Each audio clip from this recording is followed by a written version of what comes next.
the Lower East Side of Manhattan. This is my home, a diverse neighborhood cluttered with local restaurants and businesses of all types. Growing up, I often found myself exploring the neighborhood with my friends, going to parks and visiting my favorite stores.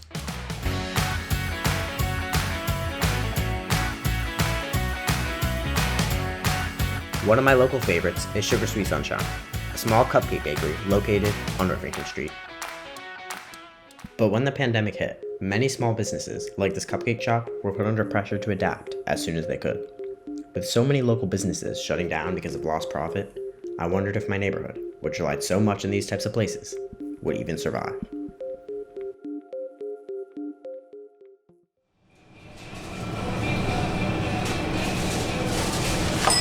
Sugar Sweet Sunshine started as an idea back in 2000 and I think it was 2. I'm going to say end of 2001. I found myself out of work.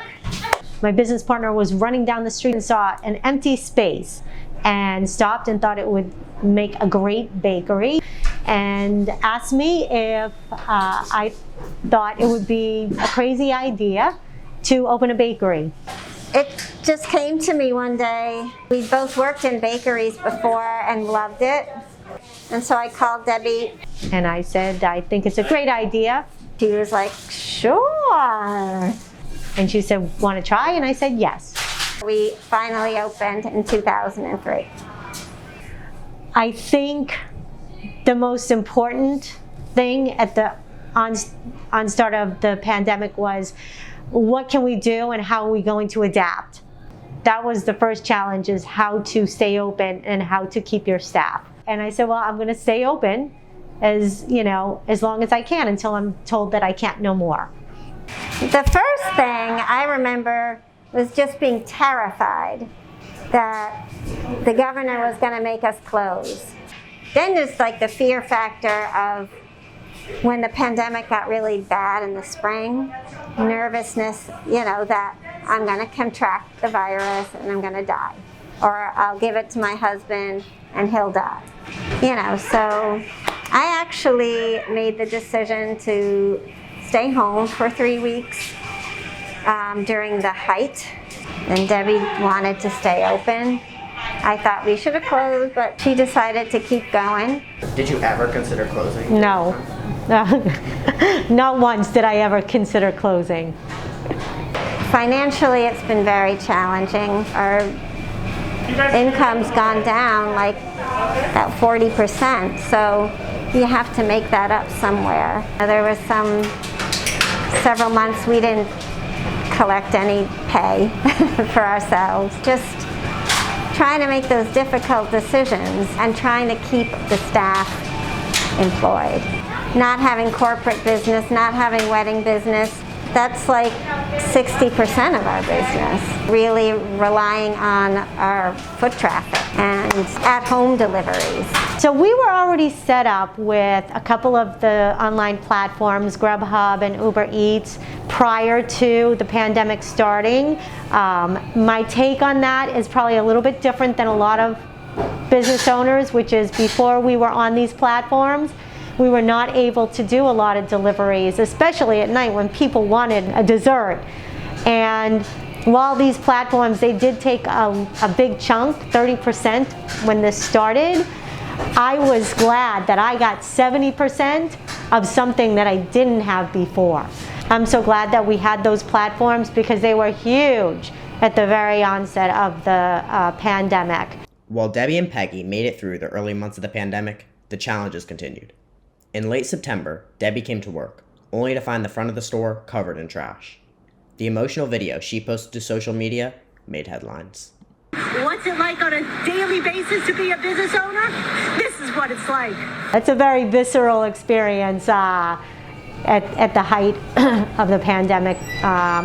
Coming up and finding the garbage literally strewn from one end of the storefront all the ways over to the neighbors. Everything that you could think of that was garbage, from recyclables to shoes and towels and eggs and meats, and It was just everywhere. It was something I've never seen in my 17 years of business. It rocked me, and it shook me up so much, because trying to keep things going during a pandemic as a small business, and seeing that, and that really there was, who was going to clean it up? I was going to have to clean it up. That was it, and it was disgusting. It's going to be hard to crawl back out of. It's like you've fallen in a hole and you survived the fall, but now you kind of have to crawl back up. The long-term effect is it's lost revenue that we're never going to get back again. But I don't think that it's going to affect us in the long run.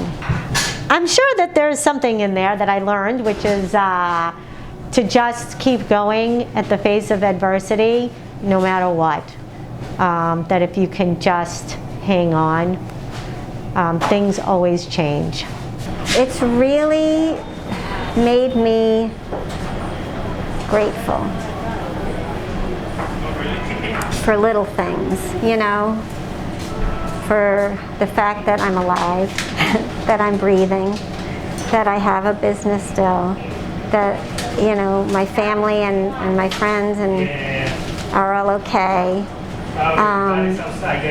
The support we've gotten from our locals has been so heartwarming to me.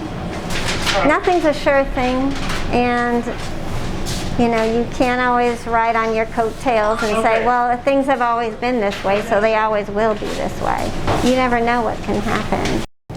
You know what? I don't think that, you know, a global pandemic has really changed me. I always was the type of person that if there was a challenge, you face it, you go through it, and you figure it out. I don't think that that's changed. You know what? I have to set the example of being strong for my staff and for our customers.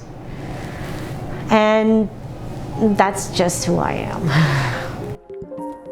Whether it be the local favorite place to get bagels, homemade dumplings across the street, or a famous pickle shop, this small cupcake bakery is just one example of what thousands of small businesses that I love on the Lower East Side had to go through during this time.